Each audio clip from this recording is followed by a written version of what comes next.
Hi guys, my name's Hijack, also known as Jack. I'm a music producer, 28-year-old from London, and I've got a few issues I want to discuss, but more the fact that I want to focus on the solutions to these issues, because I do believe that too many people online are kind of feeding into this negative feedback loop where we're just all highlighting similar problems and not necessarily providing the constructive feedback to actually fix these problems on a ground level all over the world. I feel like the internet is so accessible now that really we need to be giving the important nitty-gritty details to actually fix certain issues that are now ingrained into society. So I thought I would just run through kind of the way I think when it comes to certain things and my take on these things, and just really to start a conversation with anyone who cares enough to try figure certain things out with me. So I'm gonna start with just a little bit of context to myself. So I said I'm a music producer. I've been working in music since 2010. I play guitar, sing, then started to produce my own music, worked with other artists, etc, etc, etc. I've been working in the industry for 10 plus years now, so it's I'm very accustomed to the way that the music industry works, and it's given me kind of an insight also into the human psyche, because the music industry is made up on the back end by a lot of people. So social interactions and all of these kind of things is all incorporated into the fabric of the industry itself. So yeah, like that's kind of been my since 2010 really my insight into the way the mind works and the way people interact with each other. So yeah, there's that. I've also been extremely conscious of my physical health over the last, I'm gonna say, like 2 years. I like to work out as much as I can. I try to work out every day, go to the gym, I do calisthenics, and I try to eat as healthy as I can. I can't stress enough how important diet is. I'm sure people know by now how important diet is, and if you don't combine that with the two others, there's not much point. So yeah, I've kind of come to a point now where I've stopped all forms of temptations and addictions which are not constructive for my growth. So I've always been a big weed smoker. I've been smoking on and off for the last, I don't know, probably since I was about 18, and I'm now 28. So for the last 10 years on and off. Alcohol, I haven't been the biggest a fan of, but I still do drink on the weekends. Nicotine, I also used to be a huge vapor. I used to smoke cigarettes here and there as well.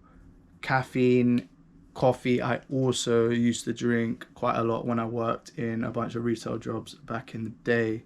So I've now removed all of those addictions from my daily life, and I feel great. I feel amazing. I feel sharp. I feel smart. I feel I don't know, I feel like a certain aura that I can't quite describe. But yeah, so that's kind of where I am today. And as you can probably tell, I do really care about these things, and I feel like the society that we're garnering right now is the care factor is almost being flipped on its head. So it is seen as more attractive to not care about something, which is, to me, a very strange outlook on anything, to be honest. But it is kind of, it's feeding into that kind of cool, trendy type appeal that we all want to achieve in the Western world anyway. So I feel like that just by nature poses a lot of inherent problems, because if we really start to unpack that, it's almost like a reverse psychology type thing. So let's take, for instance, relationships. So I'm a young man. I love women. I go on quite a lot of dates with women. I talk to a lot of women on a daily basis. And I don't know, I found that in London anyway, that this was actually influenced by one of my friends. What one of my friends said was that it really is a competition to see who doesn't care the least. Who cares the least? Sorry if that doesn't make sense. So who cares the least? So if we're thinking about a man and woman, often the attractive nature from the man's perspective or the woman's perspective is kind of shown by how much they care about that interaction with that other person. Because if they're presenting that they don't care, then maybe that's giving some form of impression that maybe, okay, this isn't something that is foreign to you. So maybe it's a sign of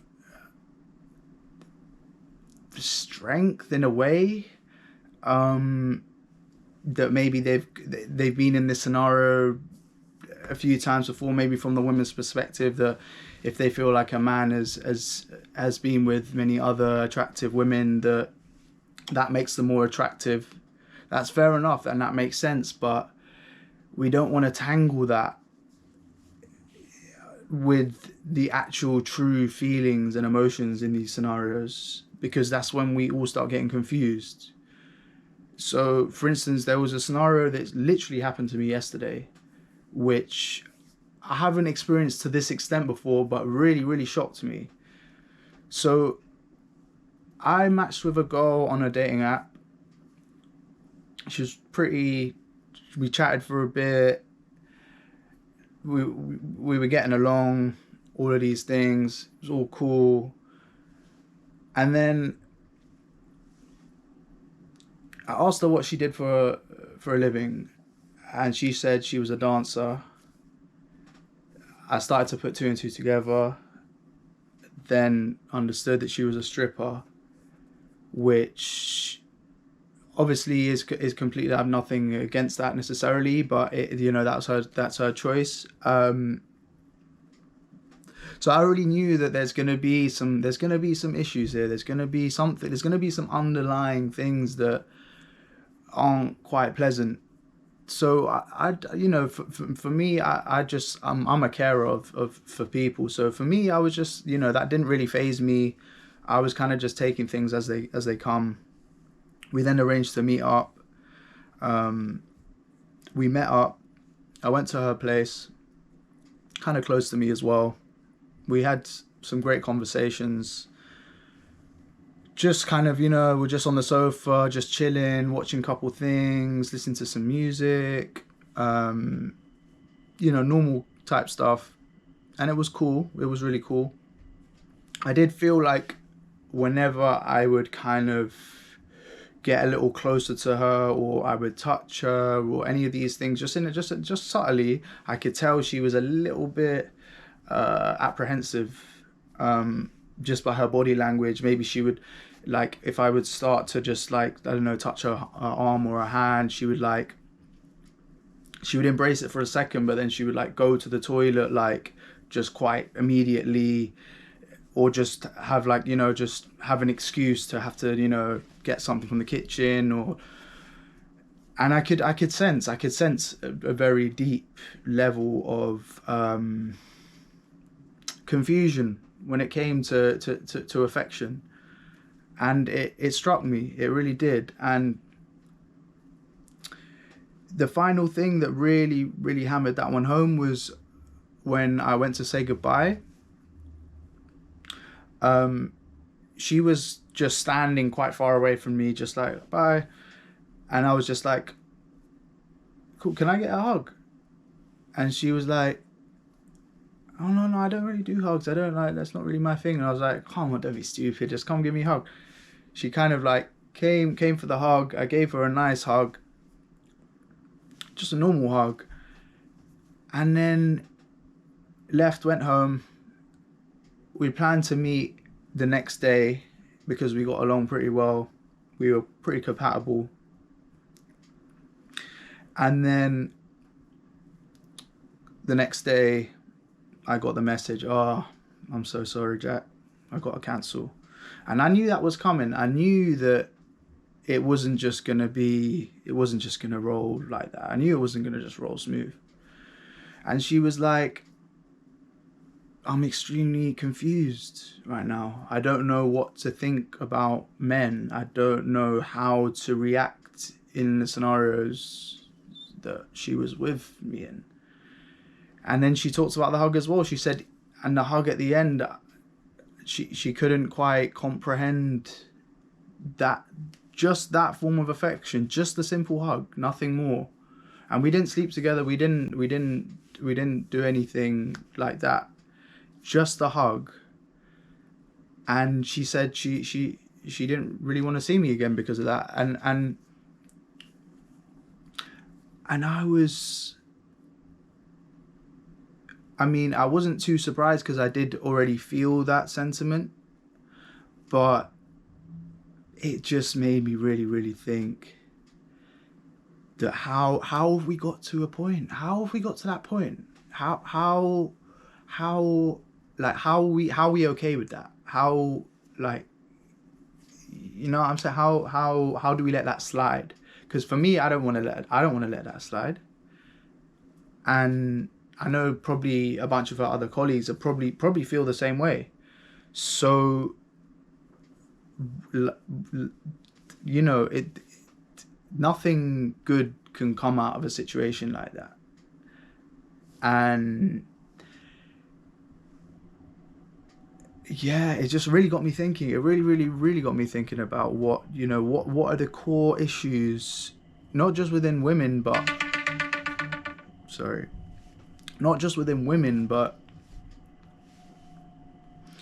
men as well, because more often than not, these women are scarred because of the actions of men. And then it just feeds into itself.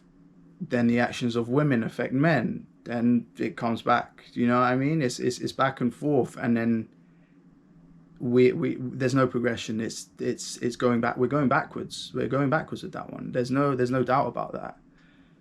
So really, it's just about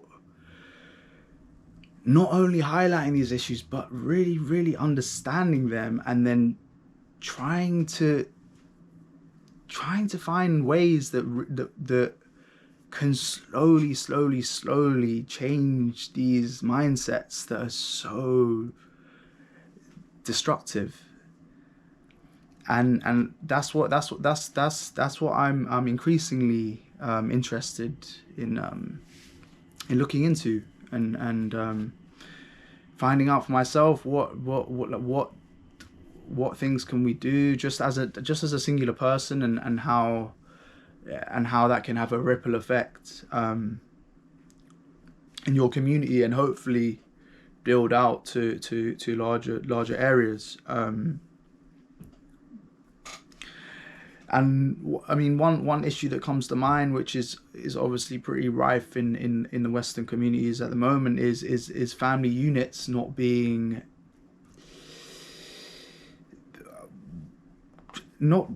secure, not being stable.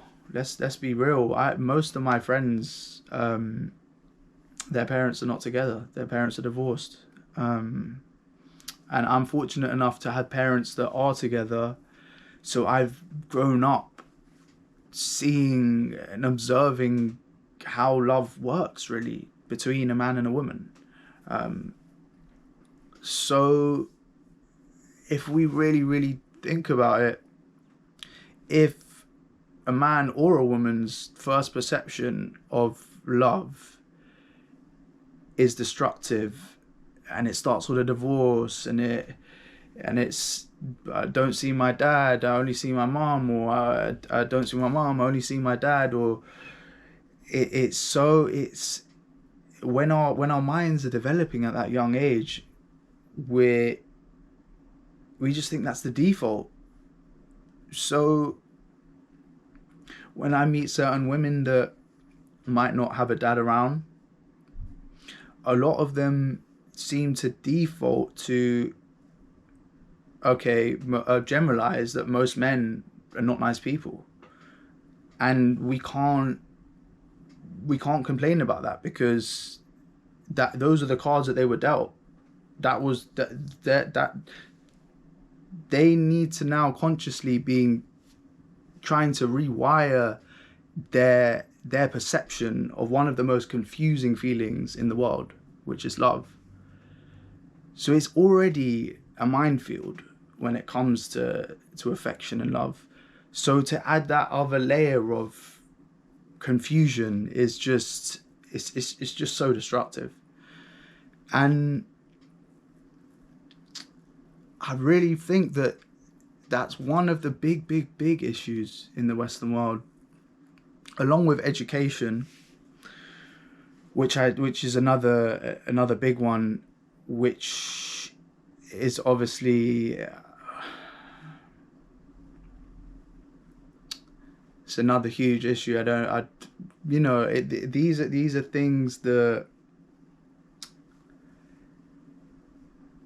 if we've got problems, we've really got to dissect them in a way that makes it easier for us to find a solution, not get caught up in the problem itself, because we end up creating more problems. So for me, I think the most productive thing to do is to use these problems in a constructive way, and finding solutions that can be applied to just in small ways that can affect a general mindset, and hopefully ripple through to the next generation, and these kind of ways of thinking.